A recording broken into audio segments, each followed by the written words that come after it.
Praise the Lord. आप सबको जय मसीह की। परमेश्वर का धन्यवाद देते हैं एक बार फिर से।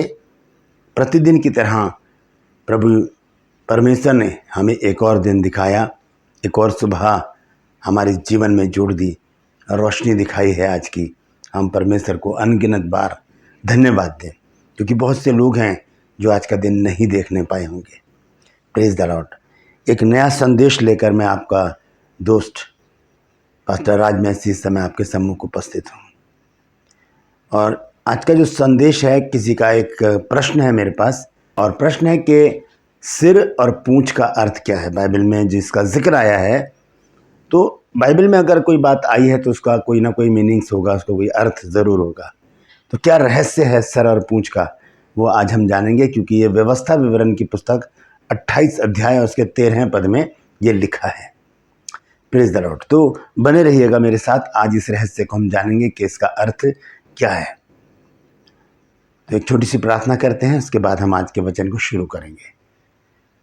प्रभु जी, हम धन्यवाद देते हैं आज की सुबह के लिए जो तूने हमें दिखाई है। प्रभु जी धन्यवाद देते हैं प्रभु जी कि तूने हमें जीवित और सही सलामत रखा। मैं अपने लिए विनती करता हूँ प्रभु, मेरे होठों को, मेरे दिल दिमाग को छूकर ब्लेस कर। मेरी आत्मा और मेरा शरीर तेरे ही कब्जे में रहे प्रभु, ताकि बोलने वाला मनुष्य नहीं बल्कि तेरा आत्मा हो, ताकि जो भी गूढ़ भेद की बात इस वचन में छिपी है वो हम पे प्रकट होने पाए। जितने भी लोग इस वचन को देख रहे हैं, सुन रहे हैं, उन सब पर मैं तेरी आशीष बोलता हूँ प्रभु जी। हर एक को आशीषित कर, हर एक की रोग बीमारी को, चिंता को, परेशानी को अपने सामर्थ्य नाम के द्वारा दूर कर दे। जितने लोगों ने भी कल प्रभु जी हमें प्रेयर रिक्वेस्ट भेजे हैं प्रभु जी, अपनी प्रेयर भेजी हैं प्रभु जी, अपने निवेदन भेजे हैं, उन सब के लिए विनती करता हूँ प्रभु जी, हर एक के जीवन से, घर से, परिवार से दुख, बीमारियों को, चिंताओं को, परेशानियों को अपने सामर्थ्य नाम के द्वारा दूर कर दे। प्रभु यीशु के नाम से मांगता हूँ, आमीन। तो प्रेज द लॉर्ड। आज का जो संदेश है वो एक शिक्षा है हमें, हमारे लिए, कि हम उससे कुछ सीखें। क्योंकि बाइबल में बहुत सारी बातें ऐसी हैं जिन्हें हम पढ़ते तो हैं, लेकिन वो समझ में नहीं आती कि ये लिखा क्यों है, इसका अर्थ क्या है। जबकि बाइबल में ही उसका अर्थ कहीं ना कहीं हमें मिल जाता है, हमें मिल जाता है। तो हमें बहुत ही गहराई से, गंभीरता से बाइबल को आत्मिक रीति से पढ़ना चाहिए। ये कोई कहानी की किताब नहीं है, ये कोई टेक्स्ट बुक नहीं है ऐसे ही कि हम पढ़ें और भूल जाएं। नहीं, ये एक आत्मिक पुस्तक है, क्योंकि इसका लिखने वाला पवित्र आत्मा है। Praise the Lord. लिखा तो 40 लोगों ने है, लेकिन इसका मूल लेखक जो है वो पवित्र आत्मा है, पवित्र आत्मा। तो पवित्र आत्मा के द्वारा लिखा गया वचन हमारे पास है, मेरे और आपके घर में है। ये सबसे बड़ी बात है मेरे और आपके लिए, ये गर्व करने वाली बात है। वो चीज़ हमारे हाथ में है जिसे पवित्र आत्मा ने अपने शब्दों में लिखा है। एक एक शब्द पवित्र है, एक एक शब्द आत्मिक है, एक एक शब्द में जीवन है। तो हम इसे ऐसे ही नहीं पढ़ सकते। तो आइए हम देखेंगे पूंछ और सिर के रहस्य के बारे में। क्या रहस्य है उसका। जब हम व्यवस्था विवरण 28 अध्याय पढ़ते हैं जब, तो व्यवस्था विवरण का जो 28 अध्याय है उसे आशीष का अध्याय कहा जाता है, क्योंकि उसमें बहुत सारी आशीषें लिखी हैं। लगभग 58, लगभग 58 आशीषें व्यवस्था विवरण 28 अध्याय में लिखी गई हैं। तो इसीलिए इस अध्याय को आशीष का अध्याय कहा जाता है। हम जब देखते हैं व्यवस्था विवरण 28 अध्याय और उसके पहले पद को जब हम पढ़ते हैं, पहले 2 पद 1 और 2, वहाँ पर क्या लिखा है। यहाँ पर इस प्रकार से लिखा है, यदि तू अपने परमेश्वर यहोवा की सब आज्ञाएं जो मैं आज तुझे सुनाता हूँ चौकसी से पूरी करने का चित्त लगाकर उसकी सुने, तो वह तुझे पृथ्वी की सब जातियों में श्रेष्ठ करेगा। श्रेष्ठ, श्रेष्ठ का मतलब होता है प्रतिष्ठित और माननीय बना देगा परमेश्वर हमको। हमारा कुछ रुतबा बनाएगा परमेश्वर संसार में। क्या करना है, परमेश्वर की आज्ञाओं पर ध्यान देना है। लिखा है, यदि तू अपने परमेश्वर यहोवा की सब आज्ञाएं जो मैं आज तुझे सुनाता हूँ चौकसी से पूरी करने का चित्त लगाकर उसकी सुने, तो वह तुझे पृथ्वी की सब जातियों में श्रेष्ठ बना देगा। यहाँ पर एक चीज़ मैं आपको समझाना चाहता हूँ कि बाइबल में तो बहुत सारी आज्ञाएं हैं, 300 से ज़्यादा आज्ञाएं तो सिर्फ प्रभु यीशु मसीह की हैं। और पूरी बाइबल में अगर हम देखें तो 6468 लगभग, ज़्यादा भी हो सकती हैं, इससे कम भी हो सकती हैं, लगभग 6468 आज्ञाएं बाइबल में हैं। तो इन सारी आज्ञाओं को हम कैसे मान सकते हैं, कैसे हम इसका पालन कर सकते हैं? यहाँ पर ध्यान से अगर हम पढ़ें बारीकी से इस वचन को, तो हमें हमारे इस सवाल का जवाब मिल जाएगा कि हम इतनी सारी आज्ञाओं का पालन कैसे करें। ध्यान से सुनिए क्या लिखा है। यदि तू अपने परमेश्वर यहोवा की सब आज्ञाएं जो मैं आज तुझे सुनाता हूँ चौकसी से पूरी करने का चित्त लगाकर उसकी सुने, यानी लिखा कि आज्ञाओं को माने। मानना तो है ही, लेकिन कैसे? चौकसी करेंगे। जब हम मान लीजिए कि आपको क्रोध आ रहा है बहुत तेज, और आपकी किसी से झगड़ा हो गया है, और आपके मन में आ रहा है कि मैं इसको एक गाली दे दूं, लेकिन तभी आपके मन में एक आज्ञा आएगी परमेश्वर की कि गाली देना मना है, आप वहीं पर ही गाली नहीं देंगे। फिर क्रोध के विषय में भी परमेश्वर कहता है क्रोध जो है वो परमेश्वर के धर्म का निर्वाह नहीं कर सकता। हम क्रोध को भी ठंडा करेंगे, हम झगड़े को निपटाने का प्रयास करेंगे, क्योंकि ये परमेश्वर की आज्ञा हमें मिली है। और भी बहुत सारी बातें हैं, बहुत सारी बातें हैं कि परमेश्वर ने उन बातों को करने के लिए मना किया है। लिखा तू व्यभिचार ना करना। मन में अगर ऐसी बात आए तो तभी परमेश्वर का वचन हमारे हृदय में काम करे कि इस बात के लिए परमेश्वर ने मना किया है। क्यों? क्योंकि भजन संहिता 119 अध्याय और उसके 11 पद में लिखा है, मैंने तेरे वचन को अपने हृदय में रख छोड़ा है कि मैं तेरे विरुद्ध पाप ना करूं। तो आज्ञा को उल्लंघन करना ही पाप है। फिर हम देखते हैं दूसरे पद में, यह हमने देखा है कि हम किस प्रकार से आज्ञाओं को समझकर उनकी चौकसी कर सकते हैं। दूसरे पद में लिखा है, फिर अपने परमेश्वर यहोवा की सुनने के कारण ये सब आशीर्वाद तुझ पर आएंगे।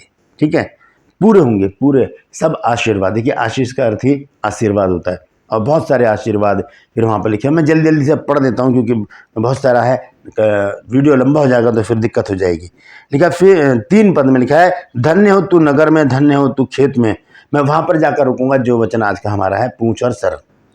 धन्य हो तेरी संतान और तेरी भूमि की उपज, और गाय भेल और भेड़ बकरी और आदि पशु के बच्चे। धन्य हो तेरी टोकरी और तेरी कटौती। धन्य हो तू भीतर आते समय और धन्य हो तू बाहर जाते समय। यहोवा ऐसा करेगा कि तेरे शत्रु जो तुझ पर चढ़ाई करेंगे वे तुझसे हार जाएंगे। वे एक मार्ग से तुझ पर चढ़ाई करेंगे परंतु तेरे सामने से 7 मार्ग से भाग जाएंगे। कब? जब हम परमेश्वर की आज्ञा को मानने की चौकसी करेंगे और उसकी सुनेंगे। और लिखा है 28 में, तेरे खत्तों पर और जितने कामों में तू हाथ लगाएगा उन सबों पर यहोवा आशीष देगा। इसलिए जो देश तेरा परमेश्वर यहोवा तुझे देता है उसमें वह तुझे आशीष देगा। यदि तू अपने परमेश्वर यहोवा की आज्ञाओं को मानते हुए उसके मार्गों पर चले तो वह अपनी शपथ के अनुसार तुझे अपनी पवित्र प्रजा करके स्थिर करेगा। और आगे देखेंगे 10 आयत, और पृथ्वी के सब देश देश के लोग यह देख करके तू यहोवा का कहलाता है तुझसे डर जाएंगे। अब यहाँ से शुरू होती हैं वो आशीषें। और लिखा, जिस देश के विषय में यहोवा ने तेरे पूर्वजों से शपथ खाकर तुझे देने को कहा था उसमें वह तेरी संतान की और भूमि की उपज की और पशुओं की बढ़ती करके तेरी भलाई करेगा। 12 आयत में लिखा है, यहोवा तेरे लिए अपने आकाश रूपी उत्तम भंडार को खोलकर तेरी भूमि पर समय पर मेंह बरसाया करेगा और तेरे कामों पर आशीष देगा और तू बहुतेरी जातियों को उधार देगा, परंतु तुझे किसी से उधार लेना नहीं पड़ेगा। हमें किसी से मांगना नहीं पड़ेगा कि भाई किसी साहूकार से ले ले, पड़ोसियों से ले ले, रिश्तेदारों से ले ले, ऐसे हमें मांगना नहीं पड़ेगा। हम खुद दूसरों को उधार देंगे। कब? जब हम परमेश्वर की आज्ञाओं का पालन करते हुए, चौकसी करते हुए जब हम चलेंगे। तो यहाँ पर 12 आयत पर मैं आकर रुक गया हूँ क्योंकि अब जो विशेष वचन है आज का वहाँ पर मैं पहुँच गया हूँ और वो है 13 पद। सुनिए, लिखा है, और यहोवा तुझको पूंछ नहीं किंतु सिर ही ठहराएगा और तू नीचे नहीं परंतु ऊपर ही रहेगा, यदि परमेश्वर यहोवा की आज्ञा जो मैं आज तुझे सुनाता हूँ उनके मानने में मन लगाकर चौकसी करे। परमेश्वर हमें सिर ठहराएगा, पूंछ नहीं ठहराएगा। ठीक है, पूंछ, सिर और पूंछ, ये 2 बातें बाइबल में लिखी। अभी हमने पढ़ा है व्यवस्था विवरण 28 अध्याय के 13 पद में कि परमेश्वर क्या करेगा कि हमें पूंछ नहीं, हमें क्या ठहरा देगा? हमें सर ठहराएगा। पूंछ क्या करती है? वो पीछे भी जानवरों में ही होती है पूंछ, मनुष्य में नहीं होती। लेकिन यहाँ पर एक बहुत बड़ी भेद है, बहुत बड़ा भेद है, रहस्य है पूंछ का। पूंछ का मतलब होता है पीछे चलने वाले, गुलामी करने वाले, चमचागिरी करने वाले, उन्हें कहते हैं पूंछ। हमारा रुतबा वो नहीं रखना चाहता परमेश्वर। परमेश्वर हमें खुद ऊंचे पर रखना चाहता था कि लोग हमारे पीछे चले, लोग हमारे पीछे चले, हम किसी के पीछे ना चलें। पूंछ का अर्थ ये है, ठीक है। और भी एक अर्थ है, मैं अभी आगे चलकर आपको बताऊंगा। और सिर का अर्थ होता है ऊंचे दर्जे का व्यक्ति, यानी कि सिर जो है वो निर्णय लेता है, ये जो दिमाग है हमारा ये निर्णय लेता है। तो परमेश्वर हमें निर्णय लेने वाला बनाता है जब हम परमेश्वर की आज्ञाओं का पालन करने के लिए चौकसी करेंगे। Praise the Lord. इस तरह से परमेश्वर हमारी अगुवाई करेगा, हमें सिर ठहराएगा, पूंछ नहीं ठहराएगा। और हम देखते हैं फिर सही अर्थ बाइबल क्या बताती है। हम देखेंगे व्यवस्था विवरण 9 अध्याय, यशायाह नबी की पुस्तक 9 अध्याय और उसका 15वें पद। यहां पर इस प्रकार से लिखा है, पूर्णीय और प्रतिष्ठित पुरुष तो सिर हैं, पूर्णीय और प्रतिष्ठित पुरुष तो सिर है, और झूठी बातें सिखाने वाला नबी पूंछ है। पूर्णीय यानी कि जो प्राचीन लोग हैं, बुजुर्ग हैं प्रभु में, जिन्होंने अपना जीवन व्यतीत कर दिया और पूरा जीवन प्रभु को दे दिया, उनके विषय में लिखा पूर्णीय। और प्रतिष्ठित पुरुष जो प्रभु के नज़र में, प्रभु की नज़र में, मसीह समाज में जो एक रुतबा रखते हैं, वो प्रतिष्ठित लोग हैं। प्रतिष्ठित का मतलब होता है माननीय लोग, सभ्य लोग और सज्जन लोग, वो जिनकी कोई प्रेस्टीज है इस संसार में, मसीह समाज में, वो उनके विषय में लिखा है कि 15 आयत में, 9 की 15 में, पूर्णीय और प्रतिष्ठित पुरुष तो सिर हैं, वो निर्णय ले सकते हैं, और झूठी बातें सिखाने वाला नबी पूंछ है। जो झूठी बातें करते हैं, वो पीछे पीछे चलते हैं शैतान के। मैं किसी दिन एक वीडियो बनाकर आपको दिखाऊंगा कि बाइबल में कहीं नहीं लिखा कि शैतान की पूंछ थी या उसके सींग थे, ऐसा कुछ भी नहीं है। वो एक फरिश्ता था। तो यहाँ पर क्या ठहरा दिया परमेश्वर ने, झूठे लोगों को, झूठे नबियों को, झूठे भविष्यवक्ताओं को पूंछ, जो पीछे पीछे चलती है। ये रहस्य है सिर और पूंछ का। जब हम परमेश्वर की आज्ञाओं का पालन करेंगे, जब परमेश्वर का भय हमारे अंदर होगा और हम किसी गलत काम को करने से पहले चौकसी करेंगे और ये सोचेंगे ये परमेश्वर ने मना किया है, ये परमेश्वर ने मना किया। देखिए, सिर भी एक अंग है, पूंछ भी एक अंग है। आइए एक छोटा सा वचन देखकर हम आगे बढ़ेंगे। कुलुस्सियों की पत्री है 3 अध्याय और उसका 5 पद। यहाँ लिखा है, इसलिए अपने उन अंगों को मार डालो जो पृथ्वी पर हैं, अंगों को मार डालो जो पृथ्वी पर हैं। अब अंग देखिए क्या बताए गए हैं, व्यभिचार। अब शरीर में अगर हम खोजें तो व्यभिचार जैसा कोई अंग ही नहीं मिलेगा। नाक, मुंह, कान, आंखें, हाथ, पैर, पेट, ये अंग मिलेंगे हमको। तो व्यभिचार कैसे हमारा अंग हो सकता है? ऐसे क्योंकि हम व्यभिचार को अपना अभिन्न अंग बना लेते हैं, उसके बिना हम रह नहीं पाते।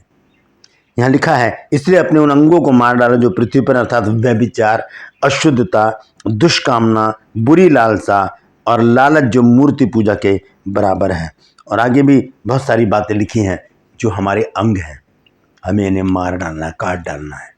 तो परमेश्वर हमें सिर बनाना चाहता है, लेकिन यदि हम इन बातों में लिप्त रहेंगे, शारीरिक कामों में लिप्त रहेंगे, तो हम पूंछ बन जाएंगे, हम शैतान के पीछे चलने वाले लोग बन जाएंगे, हम शैतान के अनुयायी बन जाएंगे, हम यीशु के पीछे चलने वाले नहीं होंगे। जब यीशु मसीह के पीछे चल रहे थे, 12 के 12 को यीशु मसीह ने प्रतिष्ठित बनाया, किसी एक को भी तुच्छ नहीं जाना। यहाँ तक कि यहूदा इस्करियोती को भी अपने साथ ही रखा, जबकि शुरू से ही, पहले दिन से ही परमेश्वर जानता था कि ये यीशु मसीह को पकड़वाएगा, निकाला जा सकता था उसको, लेकिन उसे भी प्रतिष्ठित बनाया, उसे भी अपने साथ रखा। Praise the Lord. ये अभी हमने पढ़ा है व्यवस्था विवरण 28 अध्याय के 9 पद में कि लोग ये देख करके तू यहोवा का कहलाता तो उससे डर जाएंगे। शर्त तो एक ही है कि हम परमेश्वर की आज्ञा का पालन करें, उसकी आज्ञा का पालन करने की चौकसी करें, सतर्क रहें कि बस कोई भी आज्ञा का उल्लंघन हमसे ना हो जाए। तभी परमेश्वर हमें क्या ठहराएगा? सिर ठहराएगा। हम ऊंचे पर रहेंगे, हम नीचे नहीं रहेंगे। क्यों? क्योंकि जो प्रतिष्ठित लोग हैं वही ऊंचे पर हैं। जो प्रतिष्ठित लोग हैं उन्हीं का आदर है, उन्हीं को परमेश्वर ने सिर ठहराया है। लेकिन झूठे लोगों को परमेश्वर ने पूंछ ठहरा दिया है ताकि वो पीछे पीछे चलते रहे। Praise the Lord. परमेश्वर इन वचनों के द्वारा हम सबको आशीष दे। यदि कोई नई बात आज आपने सीखी है तो ज़रूर कमेंट सेक्शन में आकर मुझे बताइए और मेरी हौसला अफजाई कीजिए। कमेंट सेक्शन में आकर मुझसे बातचीत कीजिए, मुझे बताइए कि आपको मेरा प्रयास कैसा लग रहा है। इस वचन को शेयर कीजिए ताकि और भी लोग इन भेद की बातों को जान सकें। यदि अभी तक आपने मेरे इस चैनल को सब्सक्राइब नहीं किया है तो अभी सब्सक्राइब कर लीजिए, बेल आइकन को दबाइए ताकि नया वीडियो तुरंत आपके पास पहुंचे। मेरे वीडियोस को लाइक कीजिए और शेयर कीजिए और कमेंट सेक्शन में आकर मुझसे ज़रूर बातचीत कीजिए। अपने प्रेयर रिक्वेस्ट भेजते रहिए, हम रेगुलर आपके लिए प्रार्थना कर रहे हैं। Praise the Lord. आज के लिए बस इतना ही। फिर मिलूंगा एक नए संदेश के साथ, एक नया वीडियो लेकर। तब तक के लिए मुझे इजाज़त दीजिए, लेकिन अपना ख्याल रखिए। Praise the Lord.